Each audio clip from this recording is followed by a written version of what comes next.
Hi, my name is Imran Haq, and welcome to another episode of The Voice of a Leader, the series where I interview high-achieving leaders, trying to find out how they got to where they are.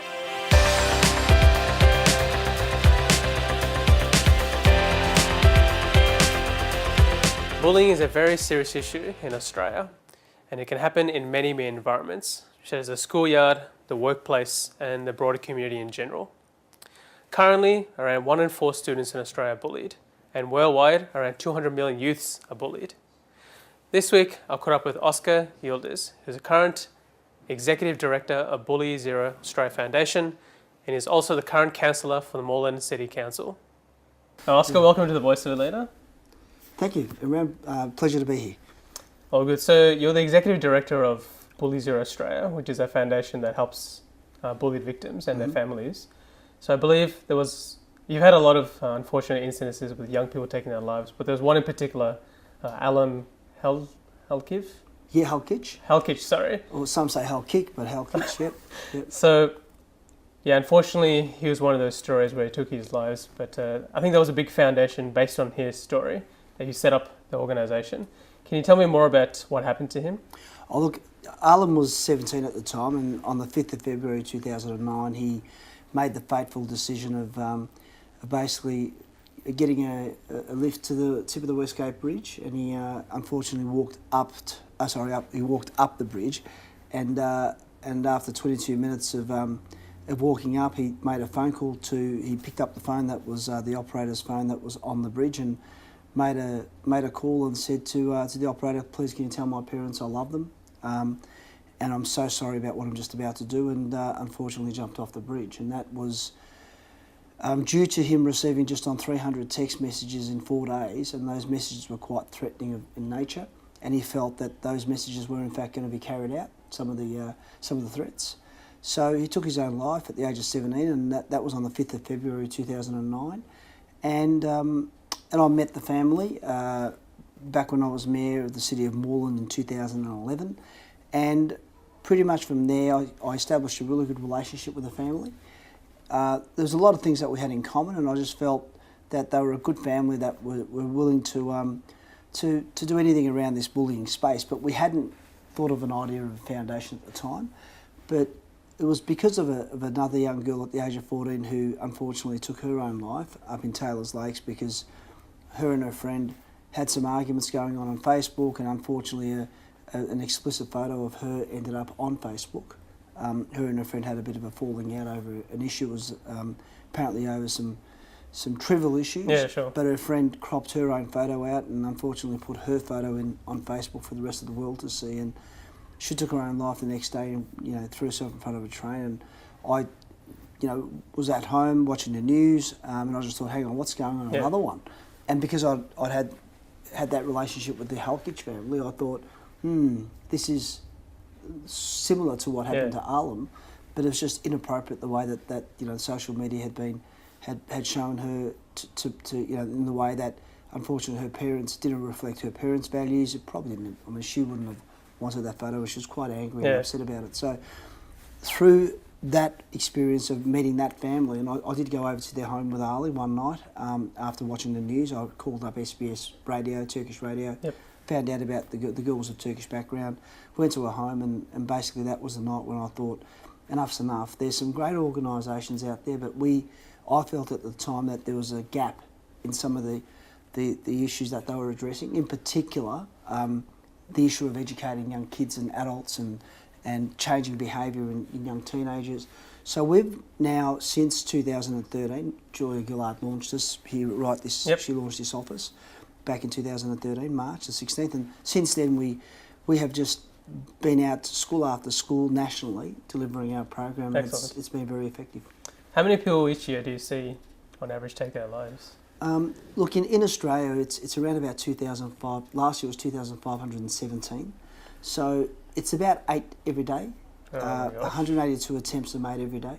So it is quite a serious issue. I mean, more people die of suicide in Australia than homicide on the road toll put together. So we are right up there when you think about the statistics with suicide. It's scary. And the amount of money that is invested into a whole lot of other programs like the road toll, you think about how much money the government pours into educating the public about driving safely, but yet a quarter of that money won't get invested into organisations like ours or a range of other organisations trying to prevent suicide. So we'll put like a hypothetical scenario. So say there's someone getting bullied and there's a bystander there. What would you actually tell the bystander to try and prevent that bullying from happening? It's a good question. Yeah. The most powerful person in the bully situation is not in fact the bully. If there's a bystander watching, the bystander could quite quickly become an upstander. An upstander is someone who normally does something or says something. Sure. And bullying can stop in under 10 seconds when the bystander intervenes and assists the victim and, I guess, supports the victim in what they're going through. So in Australia, unfortunately, 70% of the time we're all bystanders, so we just watch a situation and walk away. Sure. In America, it's 85%. But I think there's a role to be played by everybody in a scenario. So, of course, the victim's being ridiculed or there's some poor behaviour being demonstrated against them. If the bystander knows that behaviour is not acceptable, they need to say something. If they can't say something because it's unsafe, well, they need to go and get help. Sure. Get someone who can, in fact, intervene.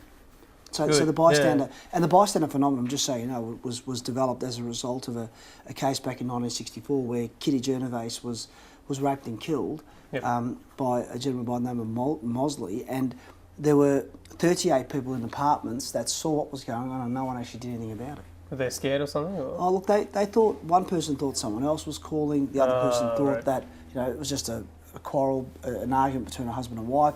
So nobody really, most people thought that someone else was going to do something. The lights were flickering off in the different apartments, so people thought other people were dealing with it. Yeah, so, I think there's a huge gap at the moment in Australia where a lot of young kids, a lot of teenagers, even adults, don't realise that there's a duty of care that we as bystanders or as good Samaritans need to play. Good. And the actual bullier themselves, so if you actually have an opportunity to talk to them, I guess that's also a key component because they're the person doing the bullying. What would you actually tell them? Oh, look, I think a lot of the biggest issue in any bullying situation is the bully. Yeah. But I don't think the bully actually understands that their behaviour is inappropriate. Until someone pulls the bully aside and says, look, you're actually demonstrating, exhibiting these behaviours, and these behaviours are in fact defined as bullying. And they don't acknowledge that. A lot of bullies will deny it, so I didn't do anything. Sure. I was just joking, or you've totally misunderstood me. But the bully needs to be pulled up to say, well, this is the causation of what you're doing. This is what it's doing to someone. If the victim can't do it, then a bystander or someone in an organisation or someone in a school needs to be able to pull that person aside and go, hey, that's not acceptable behaviour. You need to stop. And no doubt the bully needs more help than anyone in a bullying situation, but I really do believe that most of the time the bullies don't understand the definition of it and don't realise that their behaviour is in fact bullying, is bullying or it's of that nature.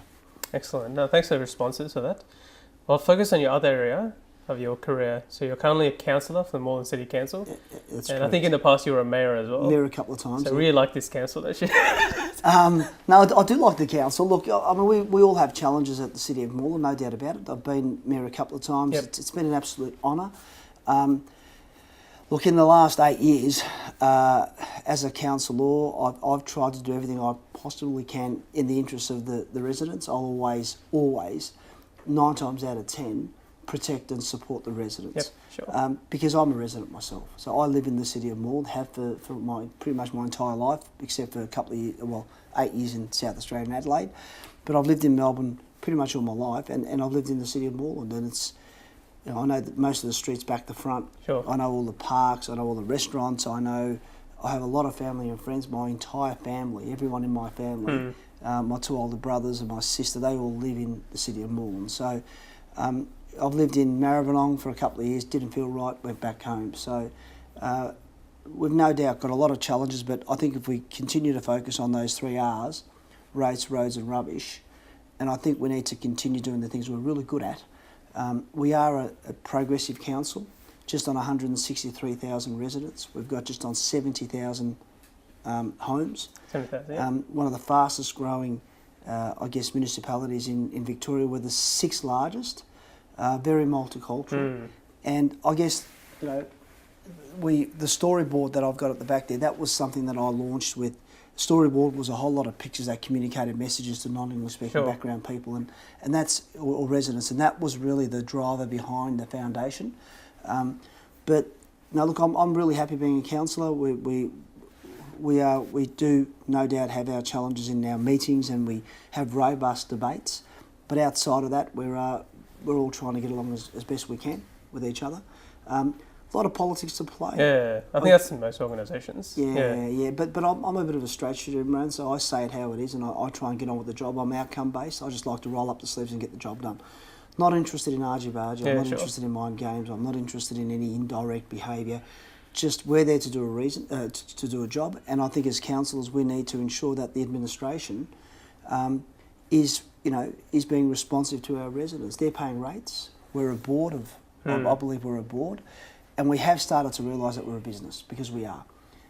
We rely heavily on our rates, and while we pay, a fair few millions in salaries, but we do offer a lot of services. So I think we're one of the only councils that offers almost 400 services to the community. Very good. So, yeah. I was going to say, so for someone who's, say, keen to become a councillor, such as yourself, what's some words of advice you would give them? Look, you wouldn't want to do it for the money. Sure. Because the pay is about $28,000 a year.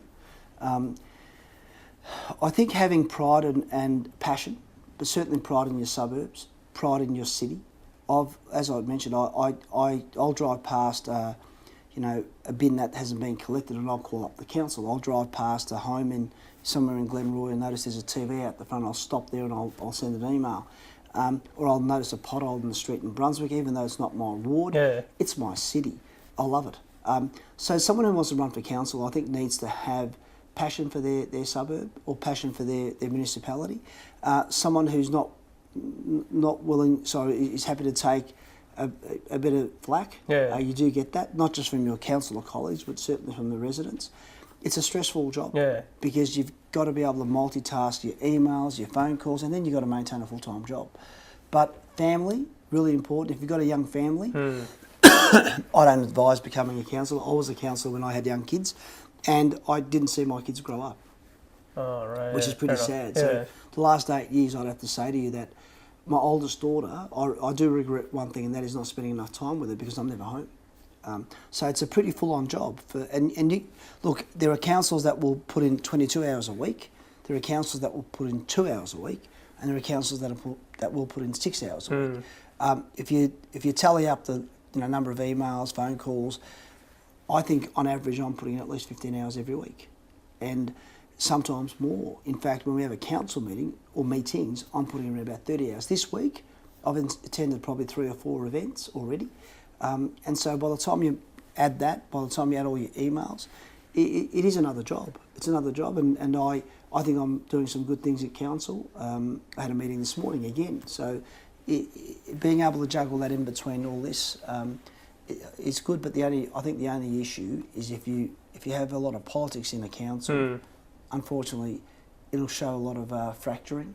And if the administration know that there's no synergies between councils, or the councils are fighting, or there's just no sort of effective communication occurring, administrators will think, well, hang on, these guys are supposed to be, leaders of this organisation. Yeah, that's right. But if they can't lead, it sends a very clear message to everyone else, and it's disappointing. But you're going to have that issue in every council. Sure.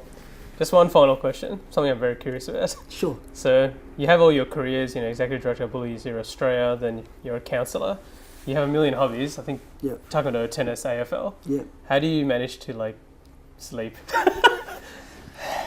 Kelvin Thompson, actually, a federal member of Parliament who I've got a lot of respect for, he actually said to me a couple of days ago, he said, do you actually find time to sleep? And that was Sunday morning. We're at Moonee Valley Festival, and Bill Shorten was there, and I was doing a million things even while talking to them. So I actually don't find time to sleep. I've got to be really honest. Where's my passion? I certainly don't suffer from ADD or anything like that, but I guess I'm passionate about getting things done. Sure. I believe, Imran, that you and I and everyone else are here for a reason.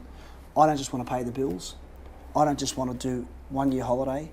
I don't just want to be here to just live. I need to do things. I want to leave a legacy. If this is one legacy I can leave, there's a number of things I do in my job as a councillor, and I'm able to leave a park. If I'm able to support young kids by raising some capital for their Sure. childcare centre, that's something I'm going to be proud about. I want someone to be able to say, hey, he wasn't a bad bloke. He did this, he did that. That's for me. That's what's really important. I want to know what people are going to say when I'm not here, and I often think about that. But it's really hard. I mean, people say to me, do you actually find any time at all? Yeah. I mean, if you look at my diary, we've just employed a brand new teacher, and I think she's probably scratching her head wanting to know how the hell do I do it? I do it because we're making change, and I think we are. We're changing behaviour. I do it because we're saving lives. I do it because it's the right thing to do. It's ethically the right thing to do. So I do teach time management, and I do find time for myself wherever I can. But how long can I sustain this? I don't know. I honestly don't know. I mean, I'm going to keep going. And to be honest, Imran, I don't know anything different. So if you said to me, yeah, but back when I met you 25 years ago, you were sort of a pretty placid, I wasn't. So I remember as a little kid, my dad would pick us up at the age of 7 and take us to Shepparton to pick tomatoes from 5:30, 6 a.m. till it got dark. And we would do that pretty much every single year. And I was only 6 or 7 at the time. And then we moved to Murray Bridge, and the same thing, nothing changed there. We would actually, my father would leave the high beams of the car on, so we would pick the tomatoes. Keep going, yeah. So I've worked pretty hard. So I've my whole entire family, my brothers, my sister, my parents, we don't know anything different. So for me, it's keep going until someone says stop, or until you hit a brick wall. It's probably not the most effective way to manage yourself, but in a nice way. I believe that there's definitely a thing called healthy stress. My stress is not mental or health stress or unhealthy stress. My stress is about getting things done. So I'm pretty proud and pretty honoured to receive a number of awards for the work that I've been doing, and I'm honoured and honestly I feel quite privileged to be in such a beautiful country. I mean, I was born and raised here, so yeah, I'll just keep going and multitask and try and set some time for my wife and kids, because at the end of the day, I just don't want to find that I'm 15 years down the track regretting that I haven't been able to spend time with them. But we do. We try and do the best we can. We're going away at the end of this month, and I'm planning a trip at the end of the year. So yeah, whenever I can, I do that. No, very good. We actually have that in common. I'm like a bird not in a cage.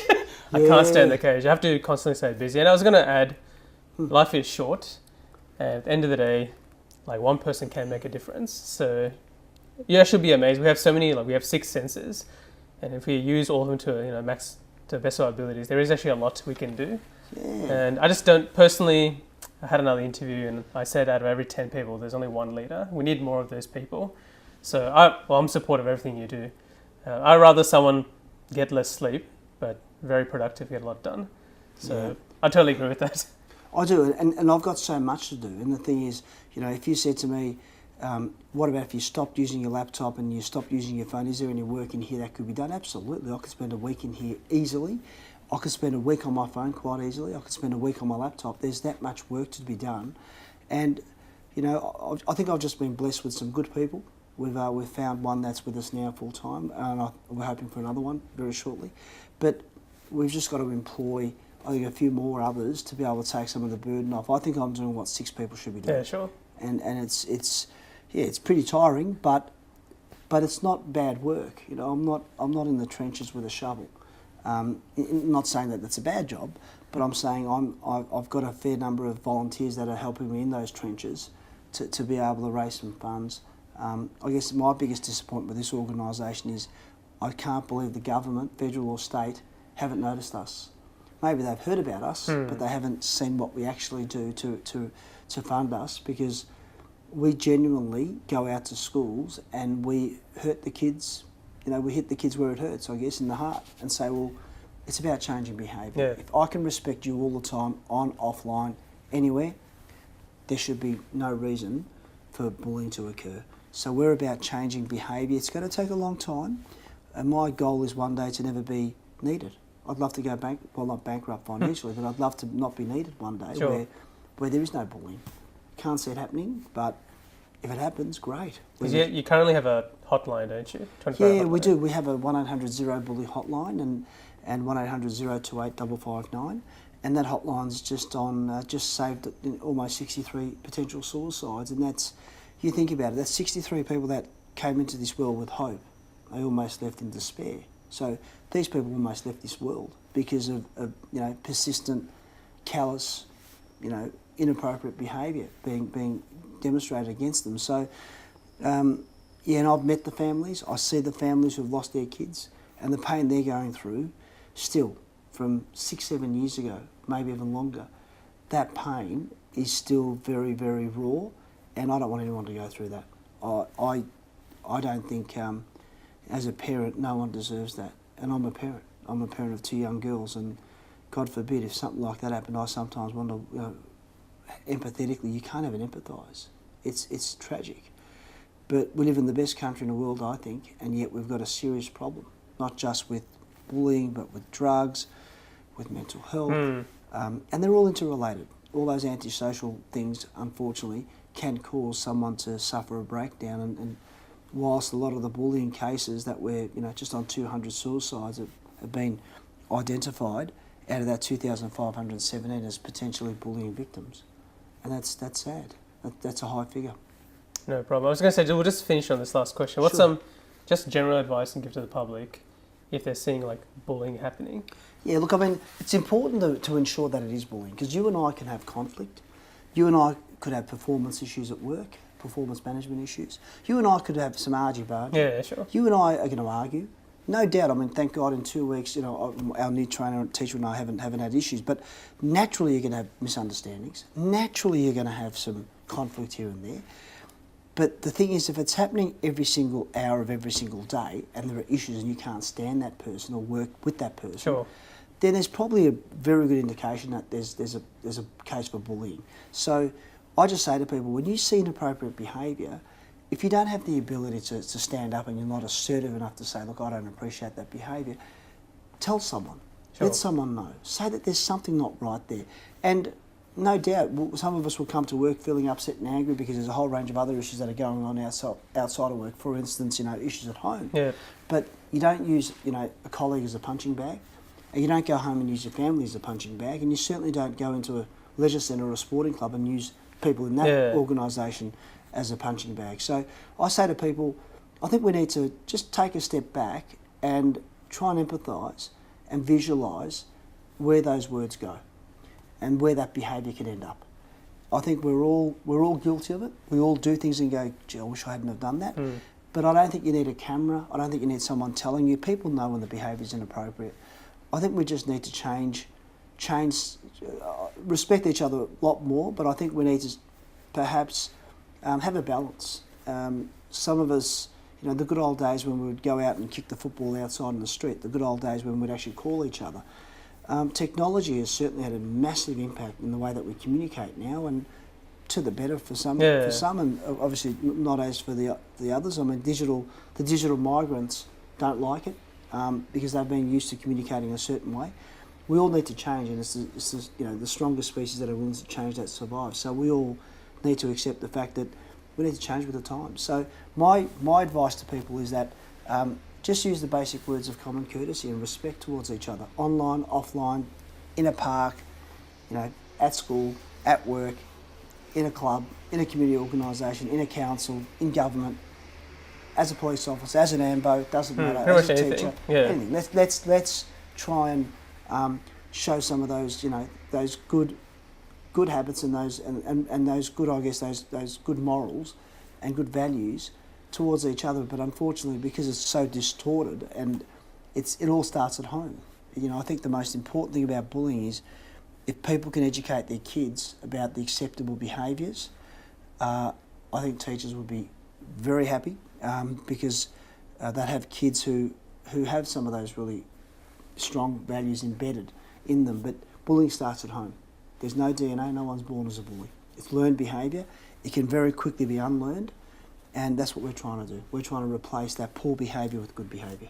Excellent. Look, thank you for your time today, Oscar. Absolutely. You said a lot of good points. I would let you keep going, otherwise we'll be here until like another few days. Yeah, well, I'll tell you what, I can talk underwater, so no doubt about it. Look, I'm really passionate about this cause, and I do read up as much as I can. I do look at the statistics, and it's alarming. So I love what we do, and everyone around this organisation, from the board to the volunteers to the chairs to the state managers to our teacher, everyone here is passionate about the cause, and I think we'll be around for a while. Excellent. Now, look, I wish you all the best for definitely Bully Zero Australia and your counselling role. Thank you very much. Thanks for the opportunity. Look, I really want to congratulate you too, because it's guys like you who will put this video on, and I'm hoping that one person will sit there and go, wow, or, you know, it may not be me, it'll be someone else who they'll be watching, and if that can change, you know, their mental state at that time to the better, that's what it's all about. Oh, so well done to you and your thanks. cameraman and everyone else involved. Excellent. Okay, thank you once again. Pleasure. Thanks, Imran. Thank you. Thank you for watching another episode of The Voice of Letter. Incredible. If you were sitting where I was sitting, you could just sense all the passion that was coming off Oscar. It's just something I wish more people had. Like he mentioned, you know, he doesn't get enough sleep, but with the time that he does have, he's extremely, extremely productive. I highly recommend you watch this interview many, many times and take a lot of key points that Oscar mentioned, not just about bullying, but just being productive in life. Again, thank you for watching this episode. Remember, if you or someone you know is a high-achieving leader and would like to have an interview with me, please visit my website, answer 3 questions, and send an email to thevoiceofaleader@gmail.com. Don't forget to subscribe to my YouTube channel and like my Facebook page so you're kept up to date with this series. Thank you again. Goodbye for now.